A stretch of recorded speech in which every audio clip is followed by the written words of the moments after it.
Hello and welcome to my 517 Follow Friday series. Today I'm chatting with Nicki VanLake. Thank you, Nicki, for joining me today. Thank you for having me. This is exciting. So let's start off with how you got into the lending field. Okay. Well, I started out as an insurance agent for 8 years, as an agency owner. And so then I had been heavily recruited into getting into mortgages. And I just decided, I needed to change. So I got my license. I'm a licensed mortgage lender. And I'm now a mortgage lender. So I love this job. I love insurance because I'm a numbers girl, but I love lending. Yeah.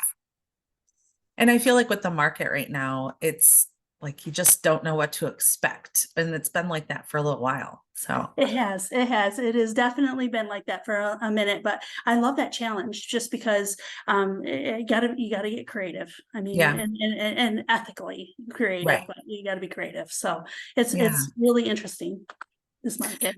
So what's the overall mood right now with lenders? Is it a really stressful time with interest rates and everything and the crazy market, or is it feeling okay? How are you feeling about that? Well, I am down from last year in regards to productivity, but I feel like lending in itself, I think it's depressed a little bit, only because I feel like the social media and everything telling everybody that interest rates are high, but really, in all honesty, they're not any higher than they were, say, in the early 2000s, and so. Right. I just know that there's a lot of first time home buyers out there, and I get excited for them, and they get so for the mood in regards to that, they feel like they can buy now. So that's exciting. That is But otherwise, exciting. I think that the market, until the federal government decides they want to get you know inflation down, I don't think that we're Right. going to have it's gonna stay slower. Right. You mentioned the kind of the interest rates. Oh, I definitely see a lot of stuff on social media. I see news articles, and there's this heavy focus on it. I've talked to many people who are, they want to buy or they want to sell, and they just feel like it's not going to be feasible right now because of the interest rate. So, what's the deal with that? Like, is it really, are we just in one of those ebbs and flows that we've always gone through? And Yes. it's nothing new.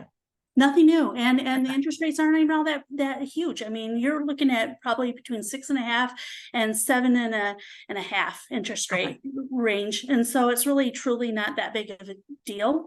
Okay. Actually, a lot of refinances are not happening, which should probably, because a lot of people who have credit card debt that with a 20% or even Yeah. a 20% interest rate, and they've almost maxed them out, refinancing their home to pay off their debt is going to be a less payment than it would be Right. to pay those credit cards. So I'm shocked that the refinance business is down. And yes, a lot of these, people in regards to especially first time home buyers are scared because they're listening to, the seasoned Yeah. veteran homeowners and thinking that they need to have their 20% down or a ton of money, but really and truly they don't. So. Right. Okay. So let's talk about some of the different types of loans. I know from just checking things out on the website, there's the, conventional loans, the FHA. I know you guys do VA loans. Um, what can you share about the different types of loans and how you can help some of those unique buyers? Sure. So conventional loans obviously are traded on the secondary market. They are not a government loan. FHA, VA, and rural development are all government loans, and so they require PMI. Right. A conventional loan does not require a PMI if it's 20% down, but like I said, you don't have to put 20% down. Right. They have made it so much less to do PMI insurance. So and in regards to a government loan, you'll always pay a PMI. On Okay. conventional, it'll fall off after 11 years, or if you put enough money down, and that money is so minimal. But Right. we have some FHA programs like a Chinoa program or a Supreme Dream program that offer their 3.5% down payment, so then they can get into the house pretty much with nothing if they wanted. If the Wow. seller will help assist with their closing costs, they can get in with nothing. I had a gentleman bring $100 to closing. That's all he brought after he did after It's he used one of amazing. those programs. So I mean, it was a great. It's great. Yeah. So you kind of hinted at this that, a lot of people have this misconception that they need to have 20% down. Um, I feel like so many people right now are paying so much more for a rental than what they would pay for just to get into a home. So what can you say to maybe encourage some of those people who have always rented and, maybe it's their dream that they want to get into a home and they just don't think it's possible? What do you normally tell those people? I just, I know it's scary and exciting time all at one thing. But I just kind of put them into ease. I mean, a lot of them, once they did make that decision that they want to be a homeowner and they want to be able to put the right, the fence up that they want to put up, or they want to paint that wall, whatever they want to paint it, or they need something for their pets and no one will rent to them. When they make that decision, then we can just, we make it happen. Right. It's exciting. Nice. Um, what would you say makes you unique? Compared to other loan officers, what really sets you apart, Nikki? Um, I think what sets me apart is my customer service and my communication. Like I said, I get just as excited for these home buyers and as much as they do, and I try to make it easy. I'm always trying to make it easy on them and I mean, it's already a stressful time, so I try to. What sets me apart is, I guess, my enthusiasm really probably sets me apart, and just trying to make it easy and communicating. So Right. And you do have such a kind of intoxicating personality. You're always so nice to yeah. be around. So I can just imagine that you would make that potentially stressful situation so much easier. It So, is. I love that part, and I love working with some of these people. And some people just don't think it's ever going to happen to them, that they can become a homeowner. And then the day we go to closing, they're just like, they're hugging and crying, and it's just fantastic. I love that. okay.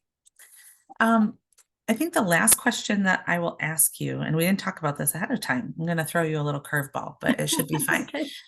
If somebody is they're getting close to that decision time and they maybe want to get a pre-approval, what kinds of things should they start pulling together? What kind of information are they going to need to be prepared to come to you for a pre-approval? Oh my gosh, that's a great question. Good question. Pay stubs and W-2s. And Okay. you kind of know what their work history is. All loan programs require at least a 24-month work history. Doesn't mean you have to be Okay. at the same job for 24 months. It just means that you have to have a 24-month job history. Even if you were enrolled in school, that's considered a job.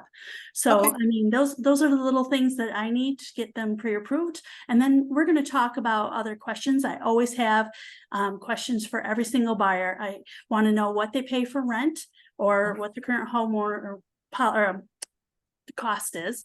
Okay. And then I always ask them, because I want them to love that payment before they love that house. So I want to be very respectful of their budget. So that's kind of some of the things that we will talk about. Okay. All right. Is there anything else you want to share today? I can't think of anything. Okay. Well, thank you so much for taking time to chat with me today.